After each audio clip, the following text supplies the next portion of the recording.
Right, chat. Video time. Let's fucking run it. Yo, the TikToker youth pastor who isn't going to heaven. Okay. Joe Rogan made it seem like he was holier than holy. As a Christian youth pastor, he dedicated his TikTok to showing respect for women until 6 different people exposed him for his own secretly terrible history. You could see the red flags in early tweets like this one. I am a Christian, and I support LGBTQ, and I support BLM, and I support people of other faiths, and I support a women's right to choose. The need to vocalize his own morality was almost strangely excessive, and his TikTok videos weren't any different. He wanted to punch all men who talked about how women dressed, while reminding his female followers that they had total control of their body. When he wasn't supporting women, it was instead minorities. It's homophobia, racism, misogyny, you name it, all thinly veiled as a joke, and you're not fooling anybody. Which people found suspicious long before he was exposed. But when this dude is making almost his entire personality about respect women, always be nice to women, respect, respect, respect, it gets a little overboard, to be honest. When questioned about his motives, Joe Rogan snapped pretentiously, Just imagine being so worried about losing your male privilege that you would call anything that has to do with equality for women anti-men. believing that when all men are killed, he'd be spared because of his TikToks. And when he did also occasionally support men... Now, wait. Is he basically saying here? Wait, is this TikTok just bashing men? When all the men are killed, can I be spared, please? So he hates all men. He hates all men. He does realize he's a man, right? of his TikToks. And when he did also occasionally support men, Now I've talked about men getting body shamed, women getting body shamed. the objective was still the same. Try to make himself seem like a person who did no wrong. The caption of his merch was literally "Be Better," which seemed true to him as a church office manager and youth pastor on the weekends. So depending on how long you've been following me, you may or may not know that I'm actually a very religious person. People therefore heavily respected him, even making stan accounts such as Lovely Joe Robe, while comments on his live streams read, "I have so much respect." Yo, you know, as he's a church pastor, that's when you go to church and he's the main guy. That's him, right? So you go to a church and he's like the main guy, bro, reading out all the stuff to do with church. That's what he is. For you. You speak for another's Not and it pastor. makes me so happy. Any videos criticizing him were met with thousands of dislikes until people became suspicious of Joe Rogan's supposed morality. In late 2020, a TikToker named Gemini Official was exposed for his relationships with multiple young girls. Being in line with Joe Rogan's content, people asked him to talk about it, although for whatever reason, Joe Rogan avoided the topic. Message Joe Rogan saying, hey, this is a problem, can you speak about it? Which is bizarre that it would take you so long to talk about somebody who's grooming children. Joe Rogan Yo. Why? Whenever I hear about church pastors, right? Pastors, not pastors, yeah? Right? Whenever I hear, I'm going to call them church guys. Whenever I hear about the church main guy, why is it always to do with grooming kids?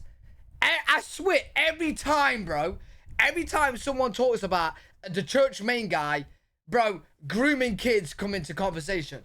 Why? Bro, is this like a trend that they do? Like, I don't get it, bro.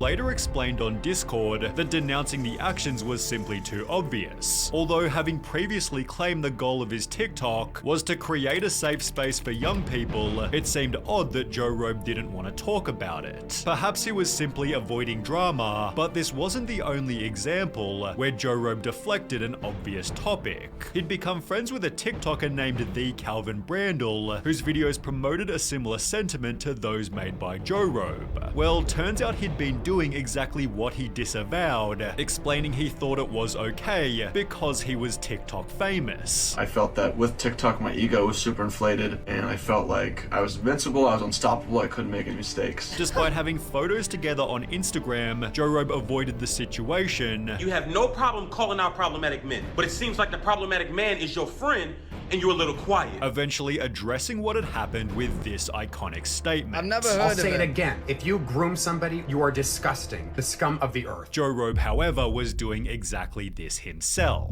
This was somebody that I felt safe around, but I don't feel safe around him anymore. Yo, he's got 4.5 mil followers.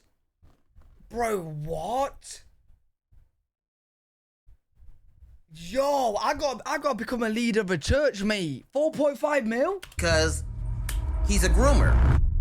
On one unassuming Wednesday, 17-year-old TikToker DillG16 uploaded the following video. This video will be about one of the biggest hypocrites I have ever met in my life, Joe Robe. John is a disgusting and terrible hypocrite who abuses his platform by using his clout to groom and prey upon underage boys. He has done this to multiple people, including me. John first followed me whenever I had about 30,000 followers and joined my live stream and asked for my Snapchat, so I gave it to him. After Snapchatting for a few weeks, he asked me if I wanted to get an Airbnb with him on my 18th birthday, which was over 3 months away. He started to send me links to one-bedroom Airbnbs, and he offered to purchase me alcohol if I went. And this is him talking about the one-bedroom. He knew that I did not want to get the Airbnbs, so he thought if he invited one of my IRL friends, I would want to go.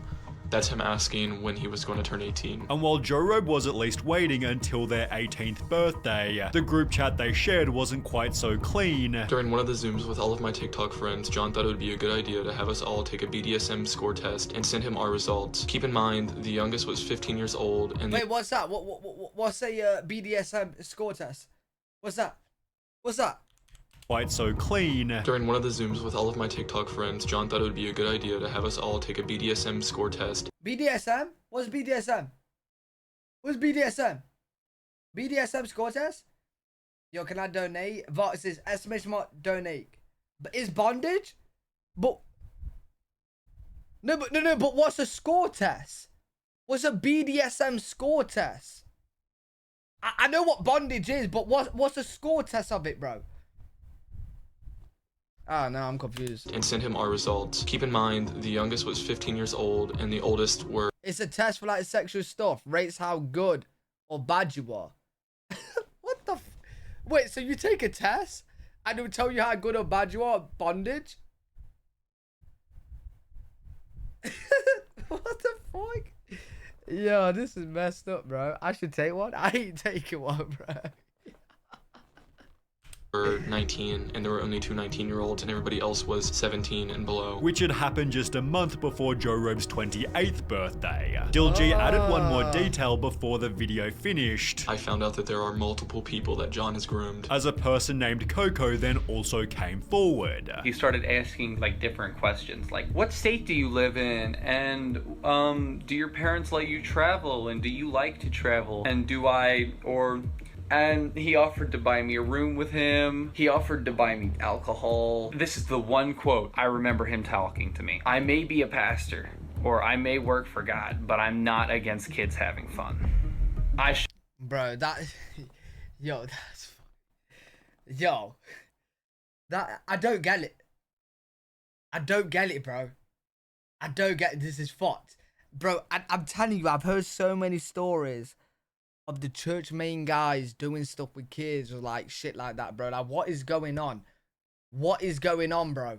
Should have realized it right there. Then there was another. I can't go into specific details about what happened between me and Joro because it is quite not safe for work. And another after that. He'd also make promises about getting Airbnbs and meeting up with us. He'd promise alcohol and hot tubs. Joe Robe's accusers then made a Google Doc listing everything else he'd done. He'd tried to get blank and blank to create an OnlyFans once he turned 18 and said he'd set it up for him and subscribe. Also strangely bribing the group to call him hot and locking a girl who was also intoxicated out of Zoom for calling him old and refusing to call him hot. Papa Gut talked about the document in this video here, after which he'd be messaged a story worse than every other one combined. I ran a small fan account for Joe Robe on Instagram. He eventually asked for my Snapchat. He told me no one else had his Snapchat and made me promise to not give anyone it or to tell anyone what we talk about.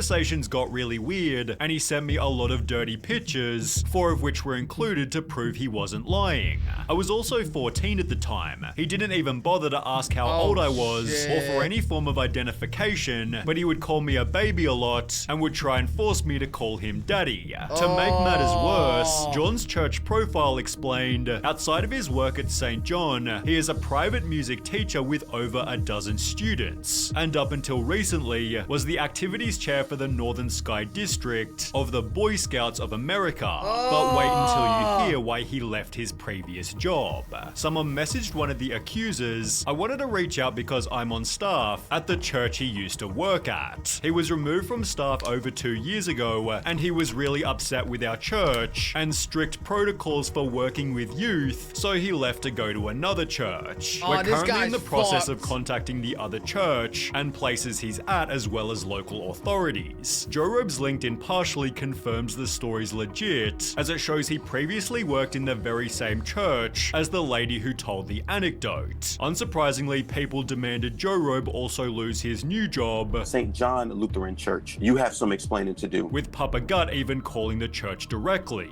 This is the church that he works at. I know this because I called the church that he works at and I asked him if he works there. They said yes. I told them that they were very serious and credible allegations. They immediately hung up after they said, oh, thank you. Despite hanging up the phone, the church quickly deleted Joe Robe from their website before iSpeak 1906 extracted an unofficial statement. The pastor reached out and he wants to remain anonymous. However, the bishop is aware and he has been terminated and authorities have been contacted, and that's about all that we have. But the bigger question was, how did Joe Robe himself respond?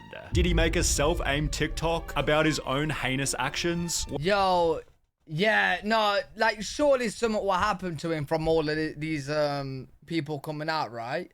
Surely he'll get like registered on the sex offender list or some shit like that, bro. Surely. Well, no. He deleted his TikTok, Instagram, YouTube, Facebook, even his LinkedIn, and hasn't been heard from since. His refusal to address the 2 previous situations suddenly all made sense, while others were less surprised. The accusation can't be real. A white knight influencer being secretly an awful person is unheard of. Not even surprised. It's always these types of men that end up being predators, but no one was less surprised than one of Joe Robe's former friends. As someone who personally knows John Bell and lived with him at university for a year, I can assure you that he's not the good guy here, and that these accusations line up with his past behavior. The dude was all-knowing, manipulative, homophobic, and tried to give off this ultrapious Christian facade. Nothing about his online presence was genuine. Karma is taking a toll on him, and I'm glad he's getting thrown off the internet. Before any of this happened, Vegan Teacher had stated, John Robert Bell, you're going straight to hell. And it turns out her song hit the nail on the head. Yo, I swear, if he's not on a list or something, bro, that's fucked. If he wasn't convicted.